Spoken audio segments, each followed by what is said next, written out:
Boom. Welcome back, everybody. We are here. We are live. It is episode. I had the wrong episode number on our run sheet, so please. I feel like I do. I do. I don't know if it's 35. You know what? Let me actually look at it now. This is why embarrassing as you're doing it. But you know what? I want to say it's 30. Is it 33? No, it's definitely not 33. It's definitely not 33. It is 34. I had it right. What the hell did 34. I have on the other thing? It is definitely episode 34. So welcome back, everybody, to the 34th episode of The Lookout. Shout out to everyone who's listened thus far. Shout out to everyone who got their sticker. I feel like everyone has got their sticker at this point. If you asked for one, I still have more. If you would like one, I can continue to send them. Also sent a nice little note with it. That was cute, man. I had no idea about that. I saw that on the timeline. I was like, oh, okay. I sent a little note. You know, we had to do. You know what it reminded me of? Can I tell you what it reminded me of?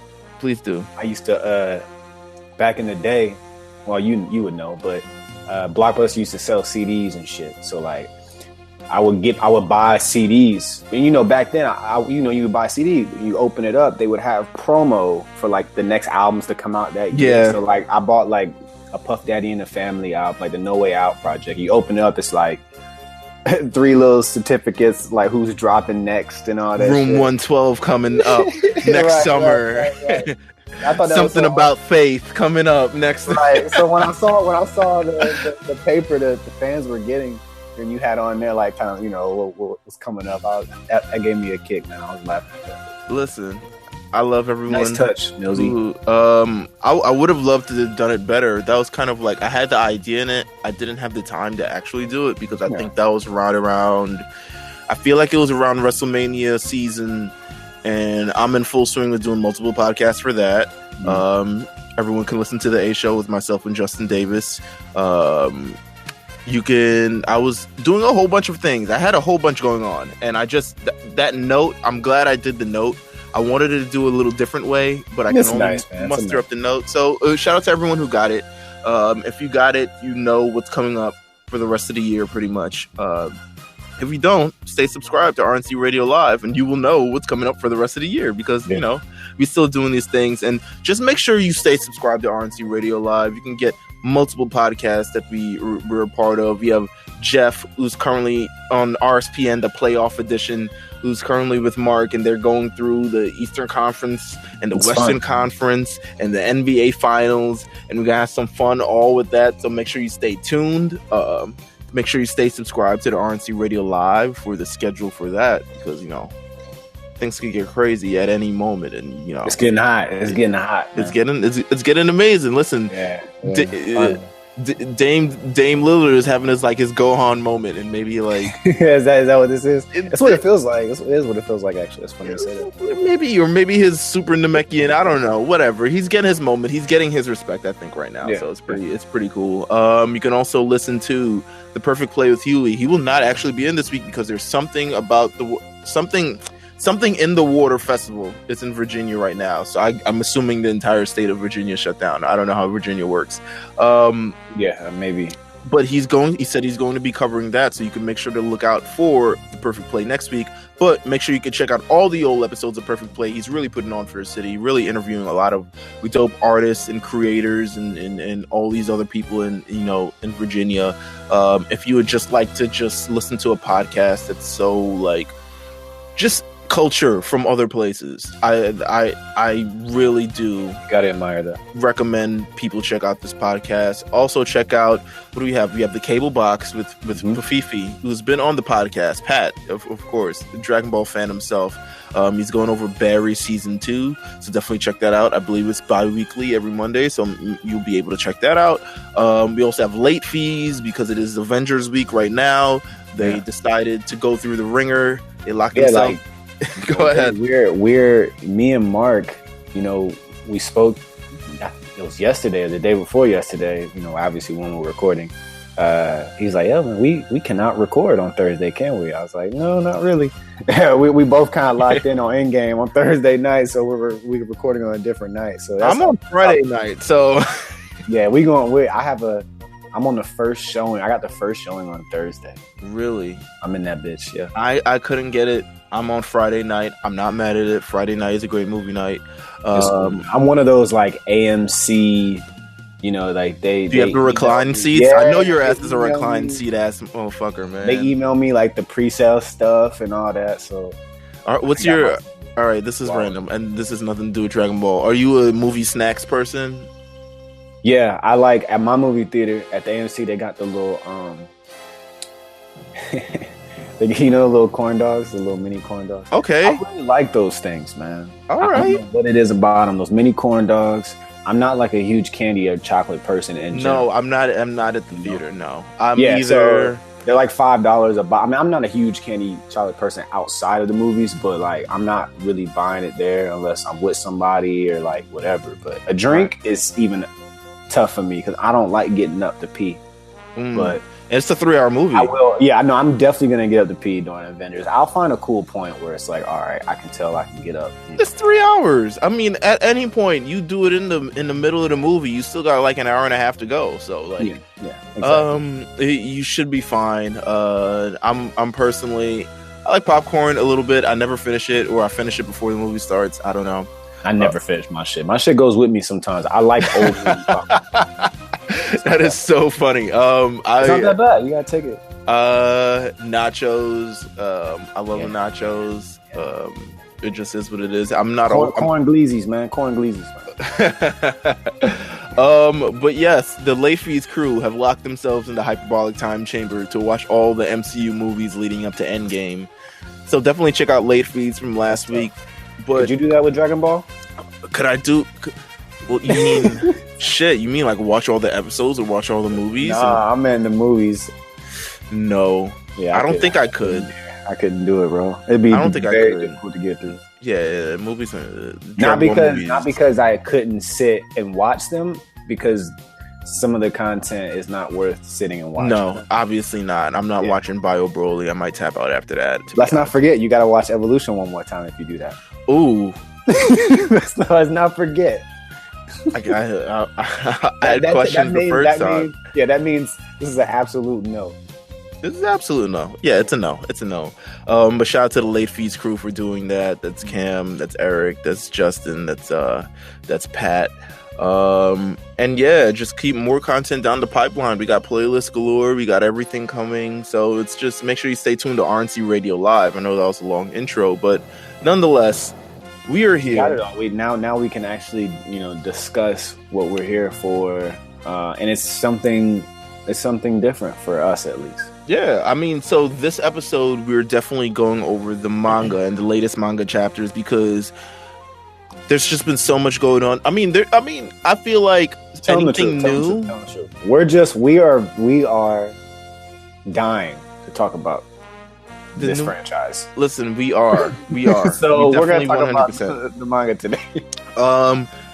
Few little news tidbits. Talk a little bit about the controversy with the Blu-rays. The Dragon Ball Blu-rays. I know you and I we texted about it like last week. So basically, the North American release of the physical Blu-ray has, for the Dragon Ball Super Broly movie, right? Funimation is sending it out, but it's printed in the Blu-ray version. It has a very light green tint throughout the film. I mean, they put a filter. They put a filter over the movie, right? Like a light green tint filter. I don't know why people have complained about it. Apparently, the UK edition of the Blu-ray did not have it. I think the digitals do not have it, and I think the DVD version doesn't have it. I don't know what happened. I don't know why this is. I feel like someone pressed a button and just forgot to take something off. It's a filter, like it's a filter, bro, like a green light. I mean, if you're just watching it, you may not even if I say, "Hey, Mom, sit down and watch this movie with me," my mother may not notice. Probably not. You know what I mean? But like, it's there. It's there. So I don't know if I don't know. I see Twitter kind of complaining about it, but like I don't know if it's true damage control. Like I don't know if they're gonna have to really fix it. I thought it'd be bigger than I thought this story would be bigger. Right. I guess. It's kind of like whatever. So I'm beginning learning, and this is part of the news cycle as well. I'm beginning learning that Dragon Ball fans, at least the hardcore ones, the super hardcore one, as a franchise that before probably 2015 had been built on re-releases and Blu-ray releases and DVD releases and videotape releases and all these other things over the last 20 years before the show came back on air, before Dragon Ball Super was thing. I'm beginning to learn these hardcore Dragon Ball fans are very much so a stickler on the quality of the content they received. Yeah, even this. It doesn't make the film unviewable at all. It's just probably an annoying thing, I guess, for people to look at, considering they've been waiting for this physical and it's theirs now and they paid money for it, and yeah. Well, let me get you hip. And I don't know if I'm getting you hip or you know this already, but there is another controversy surrounding quality for the Dragon Ball 30th anniversary Blu-ray releases. Right. What about it? I went on a website and was running through all the little things and how they can only make a certain amount. Right. Yeah. So they dropped a preview a couple weeks ago for this Blu-ray release, and it was just like, okay, it's every episode, it's remastered, it's blah blah blah. Original aspect ratio, which is 4:3 ratio, as opposed to the 16:9 ratio that usually we get stuff in.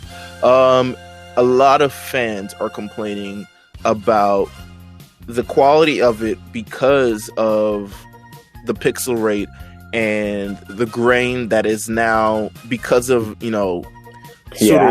I get it. When you watch this, it's gonna look how it looked, but I mean they're probably gonna brighten it up, of course, because it's gonna be on a Blu-ray, right? But it's gonna still have, it's gonna look like it came out. Yeah, so the grain they have to smooth out for sort of new releases, and the smoothing out kind of, I wouldn't say deteriorates, but it kind of ruins the original raw sort of quality of the original, Okay.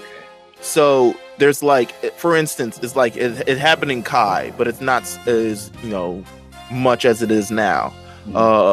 There's a lot of people complaining. I'm seeing there's videos from if you look at Geekdom or Anime AJ or any of the sort of popular things, there's definitely people complaining about, and even so much that Funimation actually released a statement regarding it of how we actually did these episodes, because yes, part of it's clipped off. There's just, to me, some of this may not be relevant to a lot of people, and I would say probably 90% of Dragon Ball fans this is irrelevant to, because the show is the show. Quality comes second, but if you're not someone who's been buying it for the last 20 years, this doesn't really matter to you. It won't matter to you, yeah. And I say that as a person who this won't matter to be honest. Yeah, both of us. You're speaking. Yeah, it's not a big thing to us. But there is certainly a controversy, and people have been making noise about how can you expect people to pay $350 for this release, and you release it in such questionable quality. You're either gonna get it or you don't. It's a process, though. Yeah, I don't at the end of the day, it's almost like. It's almost like your favorites. It's for example, Detective Pikachu, right? It's oof.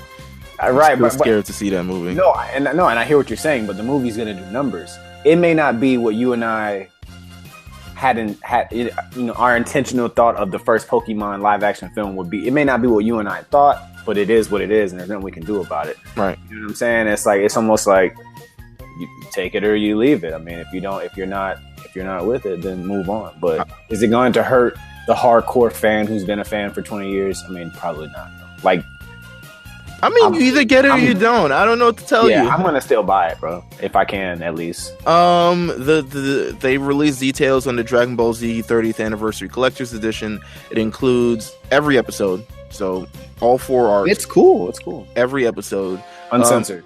An exclusive full-color 11-inch 30th anniversary Grandista Goku collectible from Ban Presto.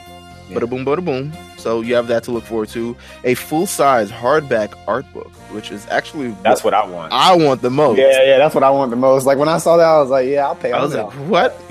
A nice fucking coffee table book? Hell yes. Yep. Housed in a stunning collectible box, as they say, featuring Shenron in striking foil design. It is $349.99. It's pricey. As of right now, as I'm recording this, which is April 22nd, 2009, at 3:35 p.m. Central Time, there have been 2,776 of these sold out of 6,000. How many's left? I'm about to say 6,000. So. Out of 6,000, they got to hit that mark to sell it. They got to hit the mark. So I think they're going to sell it anyway. No, I thought they had to hit the mark and then so I'm not sure. I'm gonna try. You have roughly about 3,000 more copies if no one reserves. I'm assuming this number keeps going up as the days goes by, but it doesn't look like it's going up. I'm gonna keep track of it. Yeah, keep track of it. Make sure they had to hit that mark to actually make them when I was reading it, but maybe I'm wrong. I think they're gonna release them anyway. Okay, I would like to think. I hope so. If you put in all this effort in sort of the YouTube video and the housing and saying what you're going to get in it, I'm assuming they're going to ship them out no matter what. They're making a profit nonetheless, because $350 for every episode is not a bad deal at all. No, I don't. It's not, because when you buy like these less things than $1 an episode. $60. They're like $60 when you buy these things regularly. Right. I mean, I'm sure it's way over $1,000 if you want to go buy this separately one by one. So, I mean, there it is for you. But that's all kind of the news that we got in. Now we're gonna get to the good stuff, which is the manga, which is Super Saiyan 4 Goku makes an appearance in Fighters. Oh shit, you're totally right. And guess what? You called it. Pretty cool. I did call it. That's pretty cool. But I'll check it out whenever I can. I don't think he's not out yet, but maybe cool. And I think Super Saiyan God Vegeta in Xenoverse 2, if you're a Xenoverse. Yeah. Xenoverse gets all the updates, by the way. So, well, there's nothing they don't get. Like, Xenoverse has Jiren already. They got Ultra Instinct Goku already. Cleffa. They got all that shit already. Listen, if you're a Xenoverse 2 person, I mean, hit us up if you're a Xenoverse 2 person. I feel like the Xenoverse 2 people... That community's huge, bro. Is it huge? I feel like it's such a small... I don't hear anyone talking about it. It's because everybody, like... They have all the characters on there, you know. It's super convenient for people who just like the franchise and want to like have everything and not it be so exclusive. Like Fighters is the fighting game apparently, but like it's still, you know, people want more out of it. So I guess Xenoverse is definitely, for me, everybody can play it because it's not necessarily competitive. Right. Okay. Let's get into the manga. Sure. Let's talk about it. The manga of Dragon Ball Super and the new chapter, which honestly they haven't announced yet when the show's coming back, even though, you know, the sort of everyone who's got their news from the inside have been saying July. We have yet to get an official announcement yet. It would make sense. It would make sense. Especially since probably this arc may be done by the time this thing comes out. It should be. It should be. But you have a new arc. It is the Galactic Patrol arc. I want to say Galactic Prisoner Patrol arc. Yeah, Galactic Galactic Patrol arc. It is the latest Galactic Patrol Prisoner arc. Boom. There we are. I'm never saying it again. Y'all know what it is. It occurs after the Broly arc. That is not featured in the manga. Directly after. Except in one page. Mm-hmm. Plenty of reference though. A lot of references. What are our general thoughts on this arc thus far? I don't want to get into it. I don't want to go page by page. No, we won't. I think the one thing I'll say is I think it's going to show up very well animated. Mm-hmm. It is. I mean, depending on, we're just going based off the manga. So I like the speed. Yeah, me too. I really do, actually. Yeah, got a great pace to it. It's not a lot of fluff. I feel like the manga, each chapter does play a role, but a lot of things just bleed in and bleed out. Like you get this section of it, but I feel like every chapter is kind of deliberate in what they're trying to get across and where it actually stops and ends. Definitely. The new characters, introductions.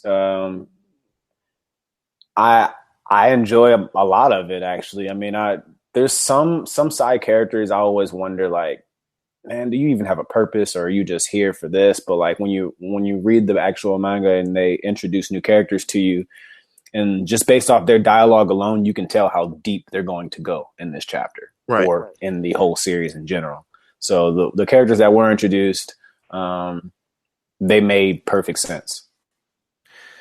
It's, to me, it's kind of a breath of fresh air as far as a sort of a story goes, because it kind of feels like, to me, it kind of feels like a Dragon Ball Z type of deal. I get those kind of vibes from it. I don't get it. It has a Frieza.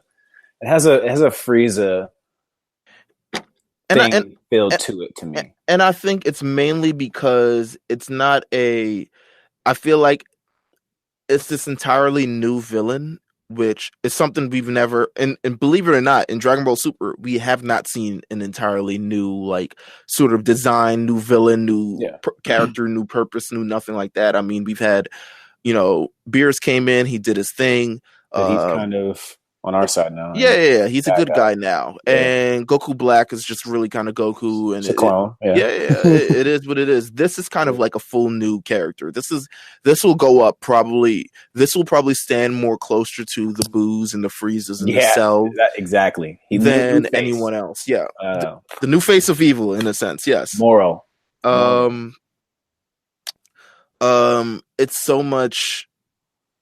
I got excited for it in the beginning chapter because, well, at least the tail end of chapter 42, where it kind of started, because it did reference the past, and we talked about this a couple episodes ago, where we were just like, yo, they've really digging deep to go into like the Supreme Kai of Dragon Ball Z to really, this is really like very niche in terms of just like what they're actually doing, but especially since he was barely even referenced, and even so, the Galactic Patrol themselves. I mean, I thought.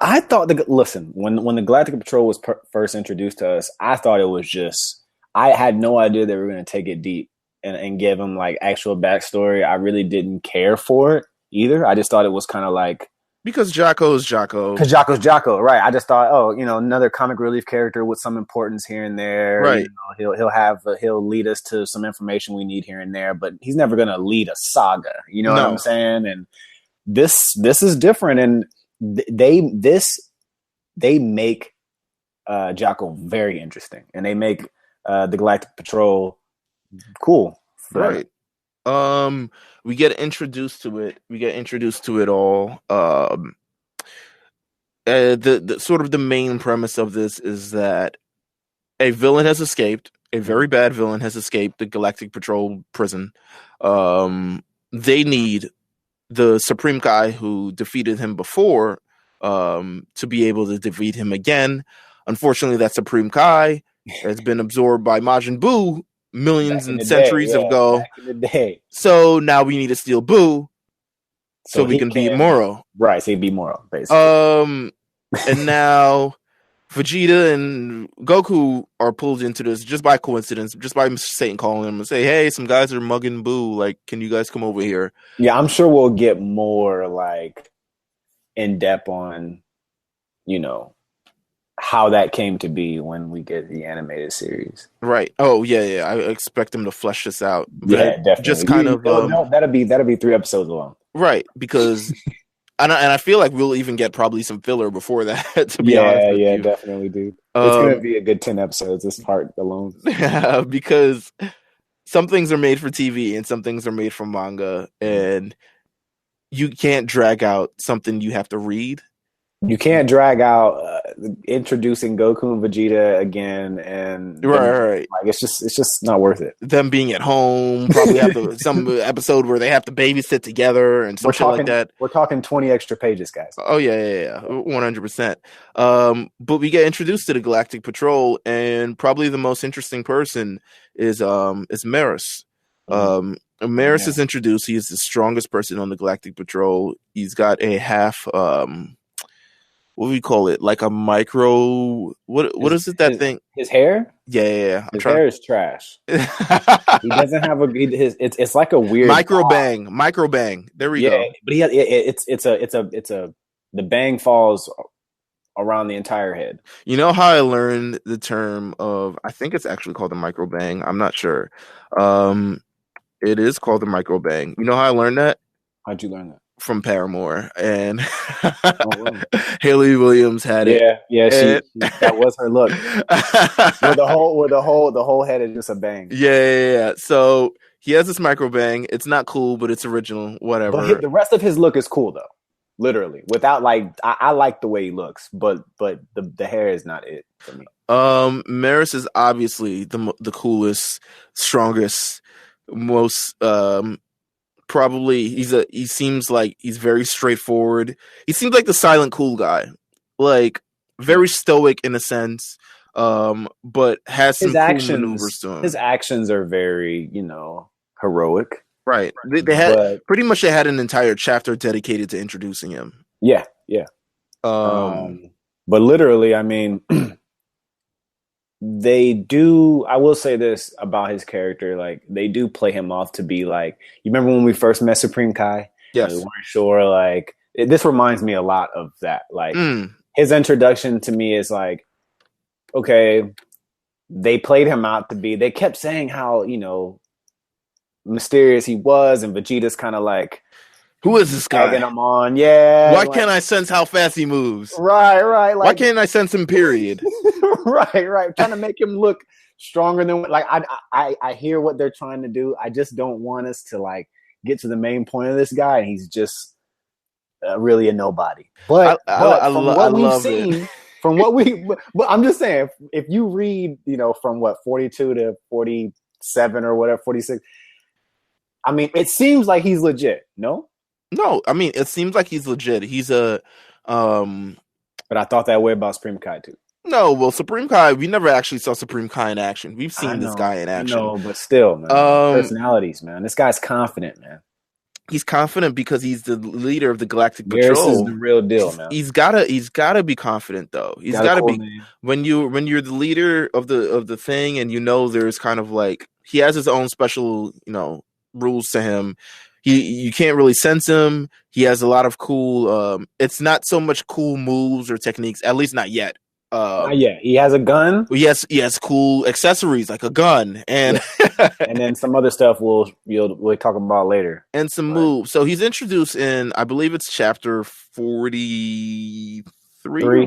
43. I want to say chapter 43. Actually, let me pull this up on my Viz Media app because I could be wrong. I did subscribe to this thing. Did you? It's $2 a month. It's $2 a month. I gotta find another manga to read now. But there's plenty out there, man. Oh, there is. I could catch up on whatever is going on in the My Hero Academia world. Punch Man. Okay. Say less.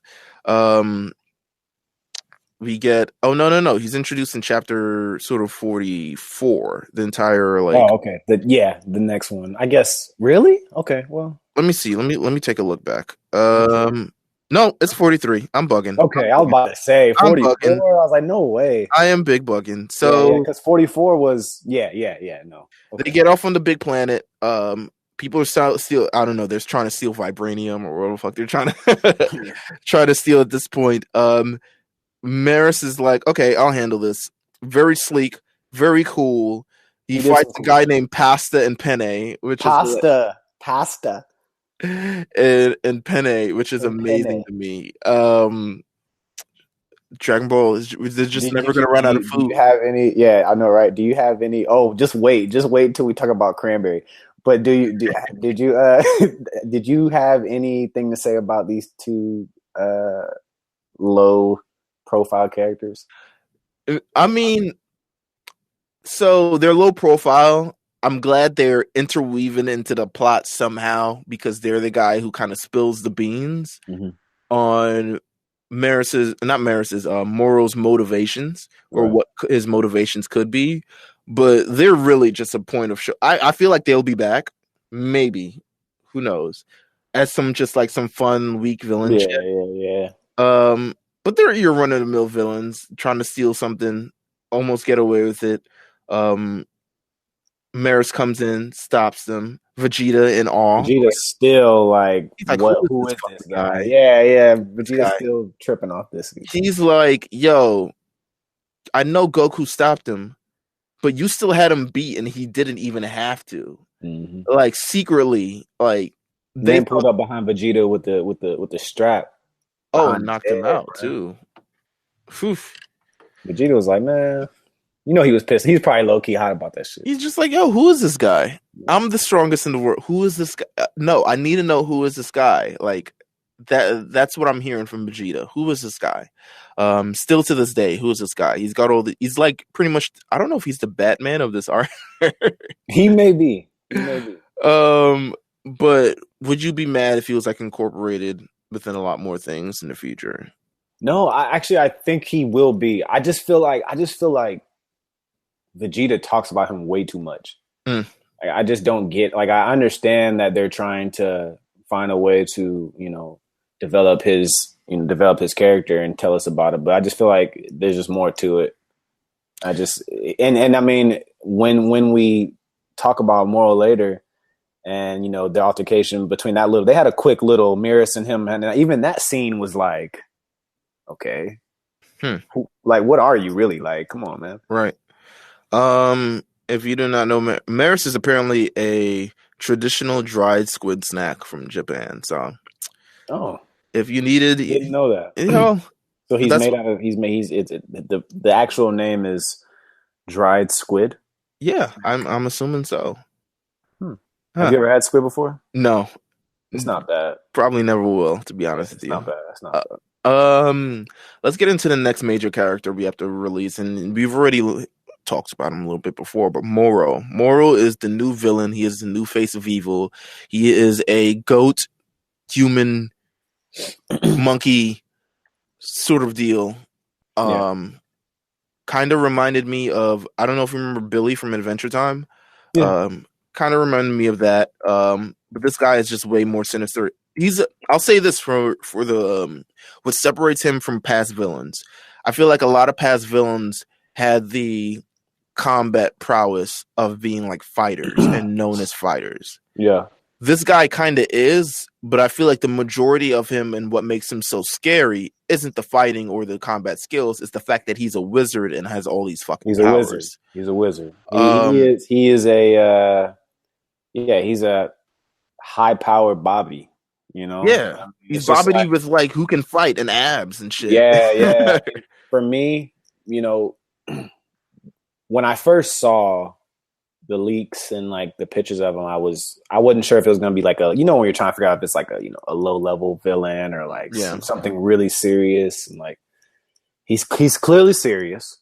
I think he is the finale to Dragon Ball's fuck power levels. I really do. When I go back and I look at it, and I like this take, by the way. What's that? I said I like this take. Yeah, I really do. I think it's their final, like, there's no set, like, this is it, because really he when we talk about the battle and just his abilities and what he does, you're right. He's not necessarily a fighter. He has a lot of hand movement techniques. Visually, I think it's a great, like, I think he looks awesome. I think it's great because it looks, as of right now, I'm sure he'll turn into some strong, sinister looking thing, but it's very, very different and very, very unique. Well, because it's like it's not an alien type of deal. It's like he has an aged look, but he's still lively. I know there's this one, I can't remember who he was fighting exactly, but it was he was bouncing off the ground dodging. I don't know if it. I want to say it was Vegeta. Something Vegeta was doing, and even that was animalistic to like his features. You know what I'm saying? Like he was bouncing around like a ram, like a goat. Like you know what I'm saying? Like it's just everything about it. I can't wait to actually see it in color and like see what he actually looks like and what he's going to sound like. But I think they hit it on the money as far as what they're trying to do with it. There's already plenty of twist with the character already. The first twist at the end of chapter 43, where they're like, Goku's like, "Oh, I'm gonna try to sense where he's at." Yeah. And dog, oh my god, bro! Apparently, that last page. That's when I got excited, bro. That last page, Mills. Because Goku says, "I'm going to try to sense where he's at," and then Goku's like, "Oh my god, he sensed me sensing him." Yeah. And I got real chill seeing that shit. It was a little smirk to it. He was just like, "Yo, we shouldn't try to sense him. He sensed me sensing him." I think he screamed at Vegeta for trying to jump in on it. Yeah. Well, he was just like, "This is one of the. It's not strong, but it's incredibly dark." And it's like he said it was sinister, or what did he say? He said it was. He says, "What's the word he used?" It was terrifying. It was if a whole lot of people were screaming in pain. Yeah. Which is it's a hint to sort of Moro's powers that we sort of learn throughout the arc. But Moro himself is just a scary villain. I like that chapter chapter 44. We get a little bit of sort of the origin story of how this kind of knocked that out quick. Do you like that? I like it. I did too. I really do. I hope they present it that way as well. Like, remember we talked about that a lot. They had so many characters in the tournament and backstory with Jaren and stuff that we thought that they did it so fast because the character was bigger than the story. Right. So at least this time they're like, hey, here's some quick information right now. Here's all this. Now he's on his way via another, renegade warrior named Cranberry. Shouts Cranberry, man. Cranberry, the last guy. He escaped the Frieza Force. He escaped the Frieza Force. That's what I wanted to talk to you about. He managed to. He's just teaming up with Moro because how do you feel about this dynamic? Because it's definitely like, yo, what is he gonna do here? I think that it is a fun way to show the readers that Frieza is still a nuisance no matter what. Even though, this is just a flunky from back in the day, but the fact that this guy is involved in this story and used to work for Frieza is just hilarious. Also, he spots Vegeta and remembers him, which is awesome, by the way. But I don't. It's cool. The guy's kind of like a ditz. He just listens to whatever Moro has to say, and because Moro's so terrifying. He's seen. Apparently, this Cranberry has seen Moro, do dangerous things. Obviously, prior to the breakout. I think they broke out on the same prison. I'm assuming that's how they met. I think that's what it said. Because I think he was like, "That don't remember what you did when you broke out of the." So I'm pretty sure he had to see it first. So Cranberry, definitely deserter of Frieza's army. He is the person who has pretty much told Moro about the Dragon Balls, and they're heading to New Namek. Now, before we get to New Namek, I want to talk about a little bit more of the appearance of Moro just a little bit, because he is old, he is decrepit, he does not look like someone who should be much of a threat, but he is. And we learn that appearance, as all things do in Dragon Ball, because Dragon Ball is just a series of transformations. It's going to change. Don't get too used to it. Which is cool. I like his. They really do this really well, man. It's a bit more of a natural, as opposed to like, I'm getting stronger and my power level is going to raise up. Right. Like, basically, it shows the time frame in which this took him, like how long he's been away. Right.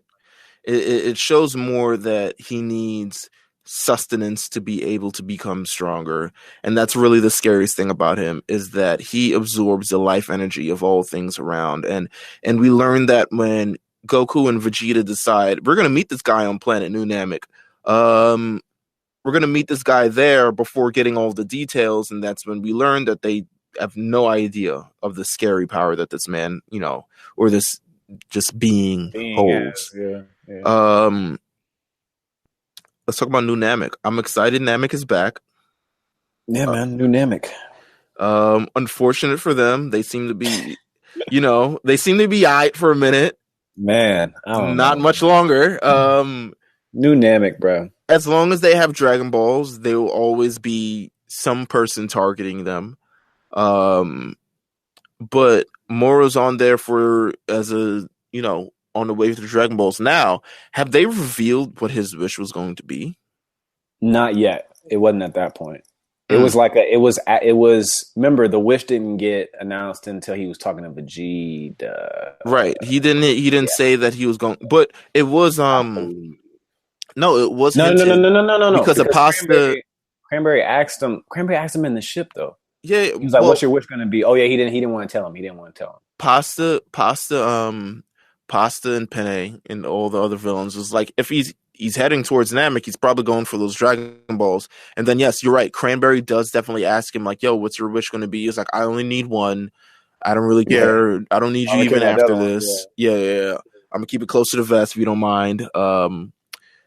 And we're heading to, so that's another mystery. Honestly, we'll probably see the wish happen anyway, because I hope so, because villains. This guy's interesting, yeah. So we get that. They head to New Namek. Vegeta and Goku sort of beat them to there, and we see an interesting thing at the beginning of this battle. Moro steps out the ship. He's like, "Oh, you guys are trying to fight me. I get it. Here we are." Because forgot to just say that Goku and Vegeta were like knighted into the Galactic Prisoner Patrol, and now they have little insignia on their outfits. Something to add to the fit guide, I guess.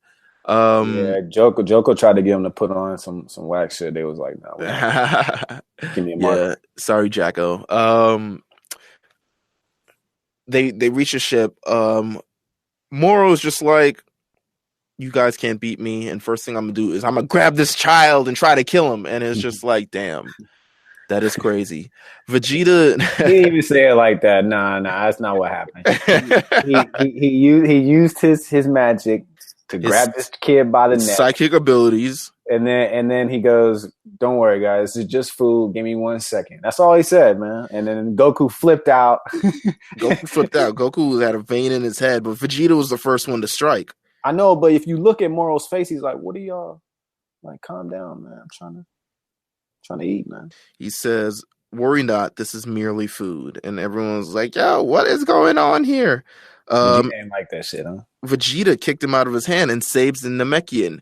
This page was on Twitter all day when this chapter came out. Now let's talk about it for a second, because one of the major motifs or themes or threads through all this is kind of Vegeta's guilt, and it adds way more to the character of Vegeta, because Vegeta, for a large part of this entire arc thus far, feels guilty for the stuff that he did on Old Namek, and that was killing villages, all in the name of trying to, grab the Dragon Ball to become immortal and all these other things. So now, a lot of this, and he has a lot of conversation, and he has a lot of talk, and a lot of this is him having discussions and feeling bad. He has a discussion with the Elder in like the latest chapter of like, "Do you guys hold a grudge against me?" And the Namekians are like, "We don't hold grudges. We're just trying to."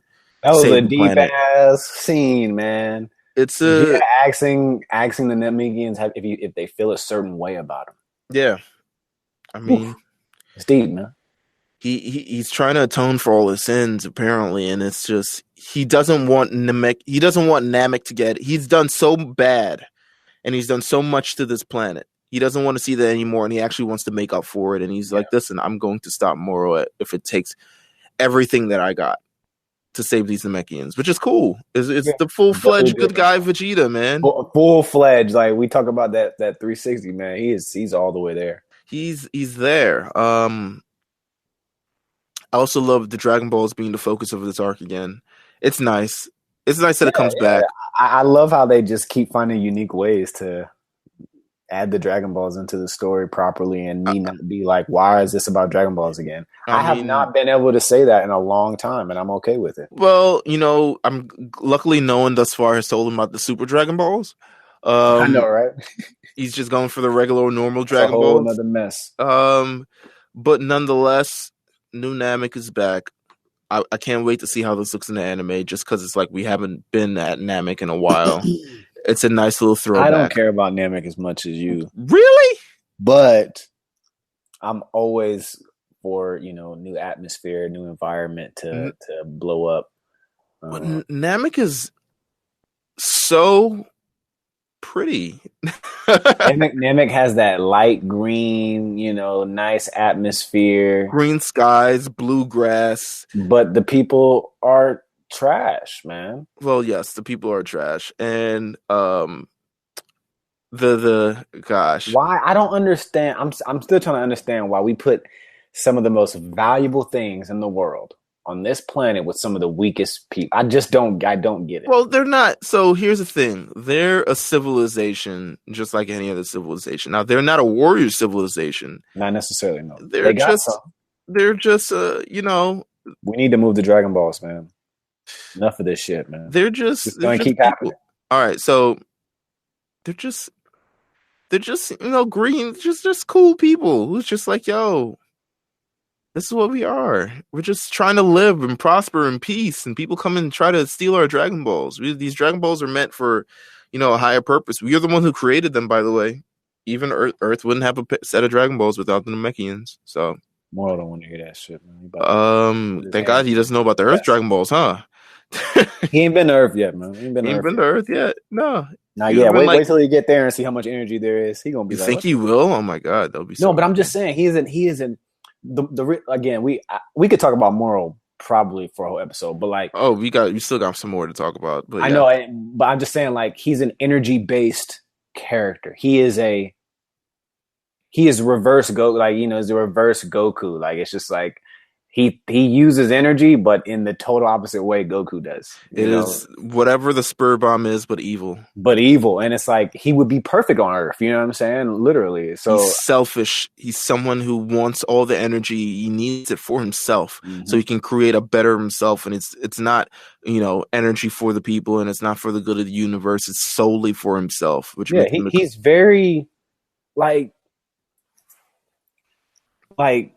he's self-aware, but like not of his actions necessarily. I remember one of the things, like I told you about the guy. Shout out this guy, man. I don't Unreal ENT Gaming, man. This dude was reading the manga to me, man, earlier today, right? When I was going over it, and he got to the scene where he's doing some crazy things on Namek, and he doesn't ever really acknowledge his torture or like the pain that he's causing necessarily. He has no guilt. He has no conscience. It's flat. Like, that we've seen a lot of villains before, like, admire the fact that they're so evil. Yeah.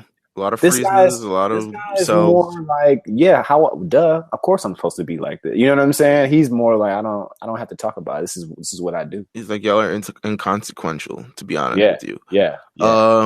Let's get into this fight between Goku, Vegeta, and Moro for a little bit. Sure. This is the true showcase of all Moro's powers, which, unfortunately Goku and Vegeta don't see coming. But they managed to hold off for as long as they did. And Vegeta's the first one to sort of get in the fight. And a lot of this fight is just Vegeta versus Moro. But we learned that Moro can not only absorbs the energy from the Earth, but he can use the Earth's power and use that as an offensive maneuver, as a defensive maneuver. He's a full fucking wizard. He is a wizard, bro. He's a wizard. He's like the first time we've seen like a true fighting wizard. Like we've had wizards take over stronger guys and use that guy as a puppet. Right. But this guy's using whatever planet he's on as a puppet. He's 100%. It's kind of scary, but at the same time, I'm waiting to see how this is also in the anime, because I feel like there's a number of ways you can sort of animate this and just have it look. Okay, it's like lava and it's like ground. Yeah. I wanted to ask you this. So in the manga, they show it coming out the ground, and he's kind of, now they call it fire a lot. I don't know if you noticed. Like I don't know if it's fire, if it's water, if it's rock. I believe it's lava. You think it's lava? That's what I'm saying. I'm guessing it's lava too. I'm guessing it's that same. And Vegeta ain't scared to run through no damn water. Like it's exactly. I'm thinking it's lava. It's a lot of the earth. It's a lot of things. Maybe a little bit of a molten sort of shit. Okay. Sort of attacking, because that's why Vegeta's trying to evade it so much. I remember the scene. I don't know when we talk about it. Are we there yet? Yeah, because I think we kind of skipped over it when he was slaughtering Namekian. Go ahead, talk about it. You know, where he's in the there's a scene where Moro is in the center of a village, and he engulfs this village around a wall flame, and he's basically saying, "Hey, show me the Dragon Balls, or I'm just gonna start killing y'all one by one." And they're like, "We would never do that. We would never give you any Dragon Balls to the likes of you." And so he's like, all right. And he literally just starts flicking them into, he just starts flicking the Miki into this lava.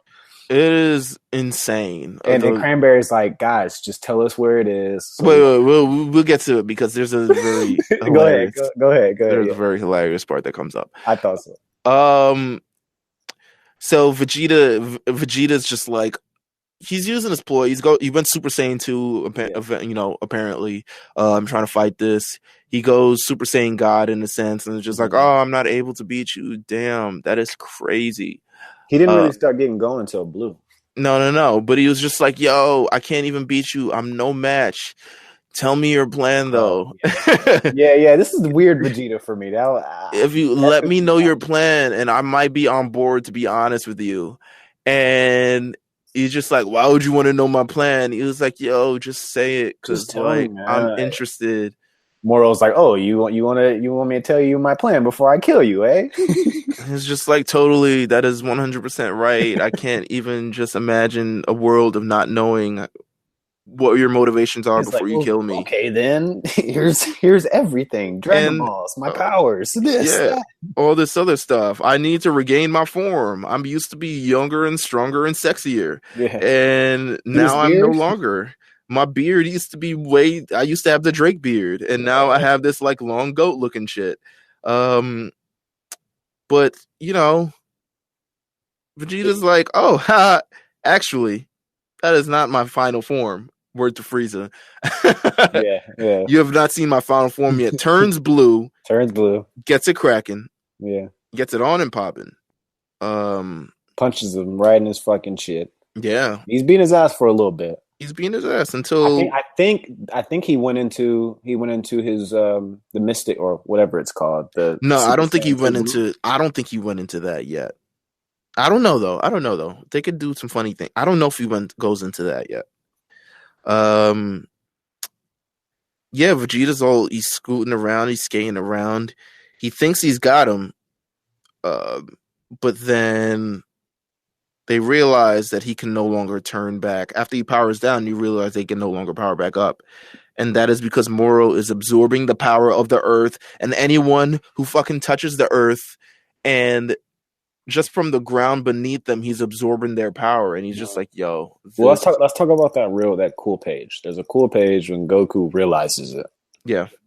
He says, I forget what he says exactly, but he kind of like, he looks around. He's like, he looks at the tree. He looks at the trees, and they're kind of like, they're dying. Like big trees are dying. I think there's some animals that are losing their life form. He looks down at his hands, and he's like, Vegeta, something ain't right. Just, pay attention. Right. And Moro's taking all that energy. He compresses it. He swallows it. And now he's transforming into just a younger, more youthful, can move around a lot better form. And Vegeta and Goku, they try to power up. They're like, okay, we got to really flip into action right now. I like how it's like when they realize they can't do it, they switch back to the scene where Miris is explaining, like, yo, they should have stuck around because the power he has is scary. Yeah, yeah. And he steals their power. He steals their power. All of it, basically, almost. He steals their power. And this is really how Vegeta and Goku's kind of like demise at this part of the battle kind of ends, because they're not unable to power up, Moro just kind of has their way with them. He smashes them, he grabs their neck and steals the power directly from them. And so like, gonna love that scene is going to do numbers, bro. And he's just like, yo, when they get to that in the anime, it's gonna look so good. He's like, the juice these guys have, my God. Meanwhile, Beerus and Whis are just all looking. He was like, yo, something's going on.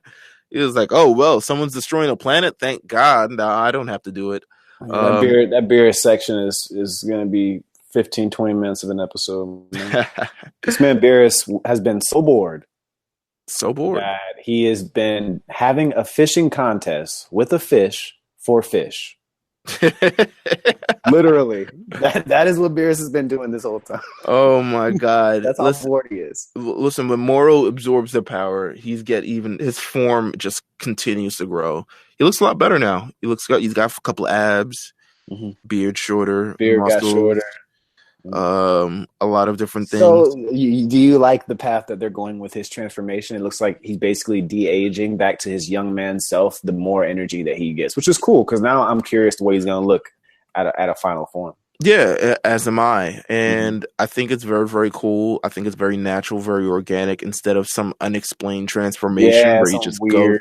He's just like, "This is not my final form. This is my final form." Like some sort of deal like that. Do it. That's one of the reasons why I enjoy this, is because he has to go through a process to actually get through this. It's not necessarily during battle. It's just, the more energy. So if he gets to Earth, if that is a part of the plan per se, that's why I said it would make sense for him to get to Earth, considering the type of being that he is. You know what I mean? Let's fast forward through a couple bit of these. The Earth, the planet themselves, Namek tries to, plan a resistance in the wake of Goku and Vegeta not being able to. They try the fusion technique. Warrior after warrior fuses one another. He was like, "This is our greatest defense." The strongest. This is my favorite part. The strongest warrior from each village will all combine. Oh God! And that is how we will make the ultimate fighter to protect Earth. And Moro will not be able to stand up to this. The warrior, he's at his final form. It's got to be like 40 Namekians. Dude, that's what I'm hoping 40, for. Bro, there's like, I was hoping it was like, I hope when we see it on TV, it's like 100 of them just like coming together to one being. And then like, I want to talk about this, because this is like, again, I can't wait for this, to see this live, like to see this animated. It's just funny because it's a reminder of those Namekians that try to stand up to Frieza. Do you remember those? Those three Namekian guys who was just like the story was being, the way that he was telling the story to Goku or Vegeta. I can't remember who he was talking to about, we have there's one more plan. Like, you know what I mean? Like, right. He's basically like, they've been out for 3 days, so there of course has to be a plan. Right. So chill out. So this whole time, the way that they present this up is like, this is it. Like, you know what? Goku and Vegeta can't do it. This is it. It's time to bring it. Like, I feel like this should have been done first. Like, let's get this out the way first. We're going to get a Superman intro coming in. Dun, dun, dun, dun. Apparently, a bunch of Namekians fused together, and they are a super warrior, and they're going to be the ones to save Namek. And so... this guy, he's flying towards the location where Moro is, and they don't even make it past the guy. They don't even make it past the guy. I mean, Moro literally puts his arm out, and the guy flies into Moro's sword-like arm, and all of a sudden, impales himself on Moro's arm, or he's impaled by Moro's arm. One of them, whatever you want to call it. Moro lifts his arm up in the air, throws him back on the ground, and says something on the lines of, Like he was dead before I could even see his face. He was dead before I could. This is your savior.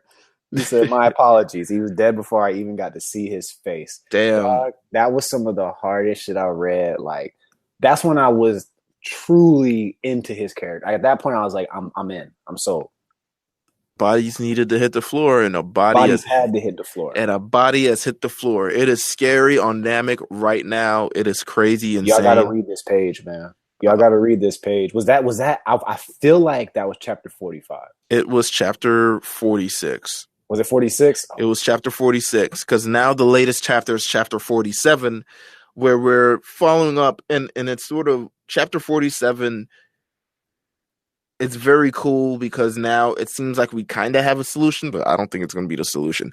But yeah, I don't think so.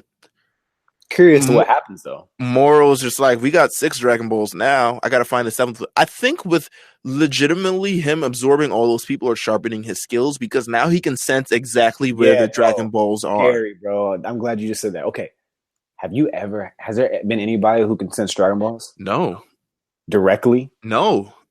Dog. That shit is OP. At this point, Frieza's got to update his firmware now. Like, bro, that is OP as fuck. My man Frieza sent 2 way and said the other one's over there. My man Frieza sent Bulk and Skull to go get the fucking Dragon Ball radar in the movie. Meanwhile, this guy Moro knows where they are. Moro's just like, yo, they over there in the bucket beneath the tree next to the plant. No, he points at that house. He's like, there might be 2 magazines over it. I want you to grab those as well. Cranberry over there in that dresser underneath that book. You know exactly where it is, man. Move the rubbers. They right over there in the dresser. How OP is this guy? Dude? Oh my god! Literally sensing where the but I guess that kind of shows his true power. He is an old being, you know. So I mean, it makes sense. Yo, Moro Hendrix, the wizard, is here. Man, what a guy, dude. Oh my god. How do you feel about the scene with Piccolo and Dende of like, yo, something's happening on our planet? It's fucking useless. It's like, why are we showing like man. 6 Dragon. Go ahead. It's very Namekian lives matter. Like, you know, it's a very Namekian lives matter scene. They do matter. Come on. They definitely do. But I'm just saying, it's like, I don't need to see, like, I don't care how they feel about this situation. I got you. They ain't there. So 100%. They are not there. They're not there. So it's like, I don't care how y'all feel about this. So Moro's coming straight for the guys who are by the last Dragon Ball, and Vegeta and Goku are like, yo, we got to stop this guy because no one else will. They're not fully healed yet, but you know, they're there. One of the young Namekians healed him up a little bit. Shout out to them. There's always one. One guy, one kid. New Dende is what I'm gonna call him. Yeah. What was his name? I don't know. He did have a name though. He 100% had a name. The same kid that Vegeta saved, isn't it? It might be. Wasn't it the same kid? It could be the same kid. Fuck, I don't know his name. Eska. There we go. Eska. Yeah, it's the same kid. It's Eska, a young Namekian. There we go. That's New Dende. Young Namekian. New Dende Eska. New Dende Eska. DJ Eska. OG Eska. Yo, we're stupid.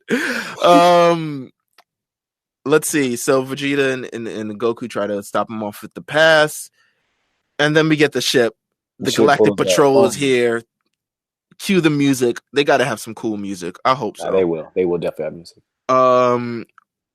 Maris is on the ship. He's shooting at them. Maris saves the day because Goku and Vegeta were definitely about to die. Oh, they're about to die. Maris destroys Cranberry's ship.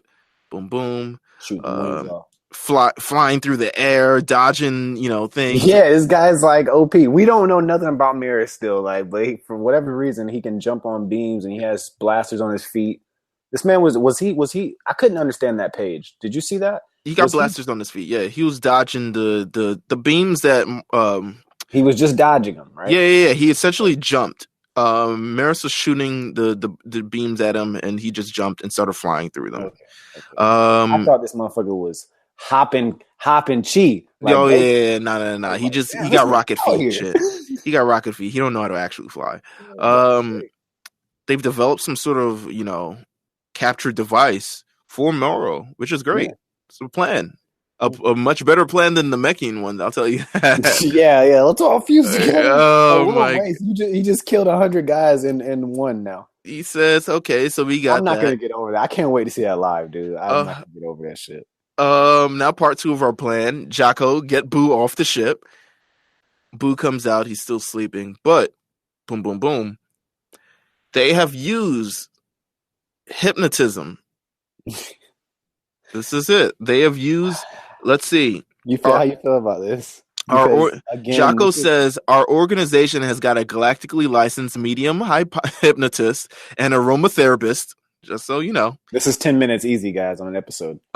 Bringing back old memories is a cinch. Oh, we getting it. It's gonna be like the old Kai. Trying to bring out Gohan's power. It's like, okay, he's very strong. This will at least take 7 episodes. Yeah, you already know. Majin Buu has now got all the memories of the guy he absorbed. Daikao? But it's the Lords of Lords of Lords. The Lords of Lords. Lords of Lords. So which is what Moro says when actually Buu says his name. Moro turns around, looks at him, and then says, "The Lord of Lords." The Lord of Lords. It's his name is Daikao. Let me get to the arc. We'll see how it is. But nonetheless, he's got all his memories. The memories. So he remembers exactly who Moro is. And this is the guy that put Moro up in the first place, right? Right. 100%. And he is just like, I didn't forget what you did. You don't get to pick on everyone here no more. And Boo goes crazy. Yeah. And Moro tries to stop him, but Boo is apparently impervious to having his energy, absorbed, and also impervious to like physical attacks, as he's always known. Right. Boo's got the upper hand.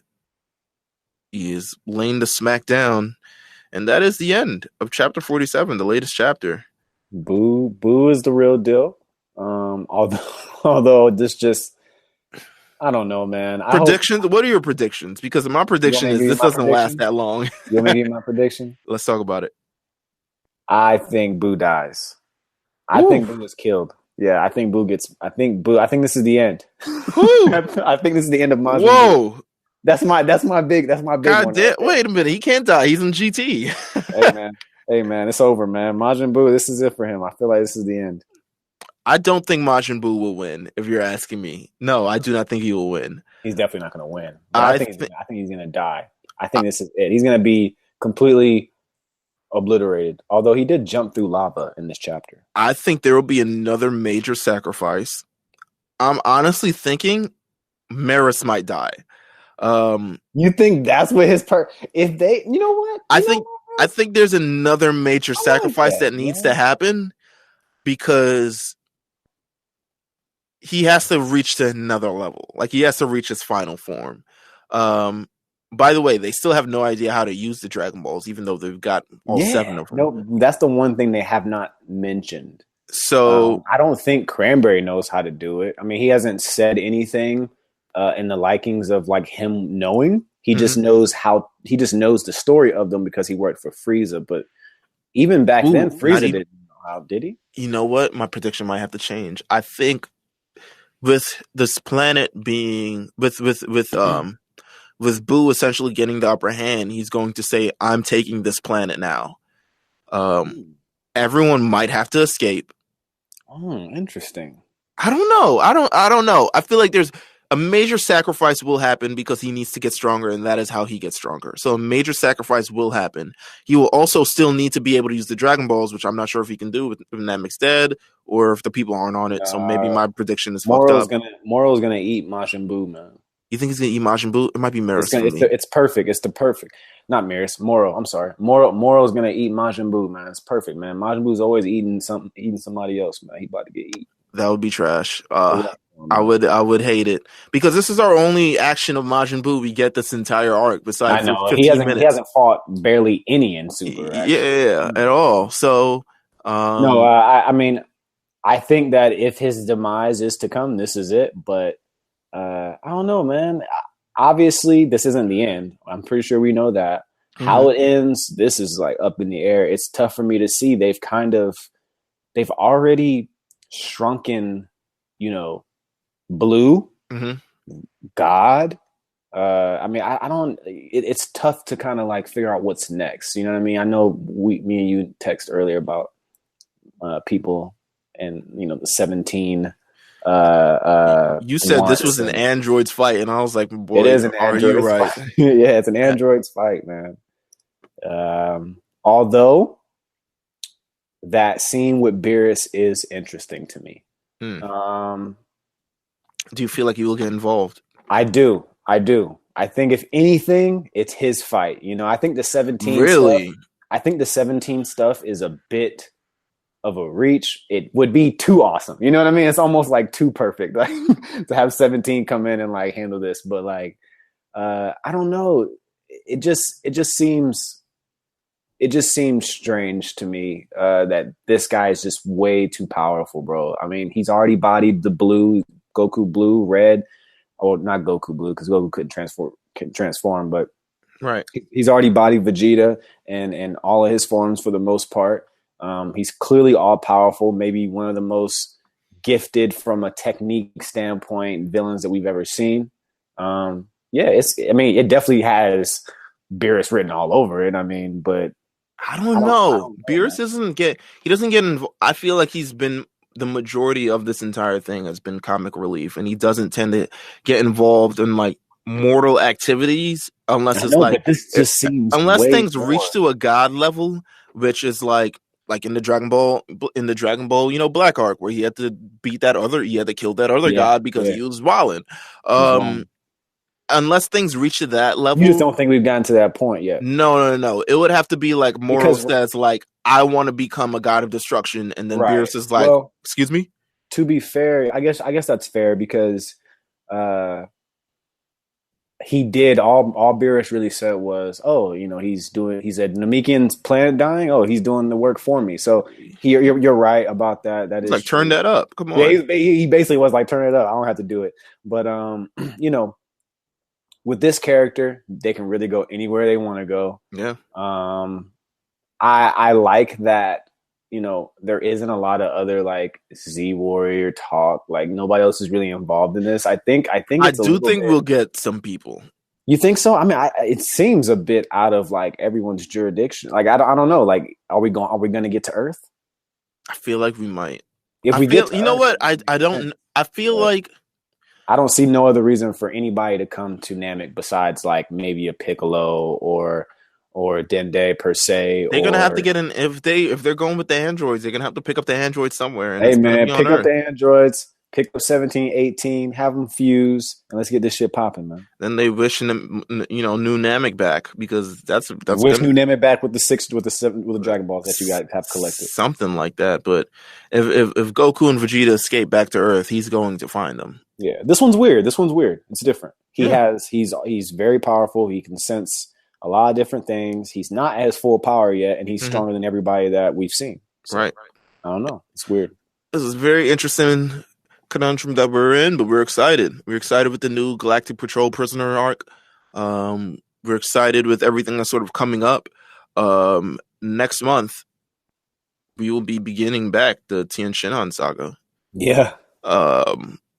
With season, I believe this is season 5. Oh God, season 5. Season 5. Jeez, are you kidding me? Yeah. Season 5 of the Lookout. We'll be back in Dragon Ball talking about the Tien Shinhan saga. It should be fucking incredible. Mm-hmm. That will come sometime next month. We haven't figured out a date when we're going to start it yet, but I would stay tuned to RNC Radio Live. Yeah, if you guys want us to continue keeping up with this, this manga too, man. Let us know. Yeah, pretty much. That's awesome. I don't mind. Let us know. You can hit me up at Meals TV on Twitter. That's MEELZ TV, and you can hit Jeff up at Old Newsboy on Twitter. You can hit up RNC Radio Live on Twitter and let us know there if you want us to continue with sort of the manga and how everything's going with that, because a lot of things have gotten interesting, and it is a great holdover until the anime actually comes back and we start seeing all these people in live action blowing up shit and killing baby Namekians and all this other stuff. So until then, man, Any final words, Jeff? Any final thoughts on this arc and everything moving forward? Man, I think that they're going in the right direction. It's going to be really fun. Like I said, I can't wait to see it animated. Part of me is going to be really, I don't know, weird finishing or being caught up on the manga and not seeing the anime yet. And then when the anime comes out, knowing kind of how it goes. But I don't know. It's pretty fun. It's interesting. I think everybody should check it out if you're really into Dragon Ball and you can't wait and you just want to know what's going on. It's worth the read. It won't take too long. I think you'll enjoy it. This is a real villain. So, yeah. Real Villain Hours back. Thank you guys for tuning in to episode 34 of the Lookout Podcast. We will be back starting next month. Whole new season. Whole new Dragon Ball. Or old Dragon Ball. Whole new us. We will be back next month. Stay tuned. Thanks for coming. Yeah.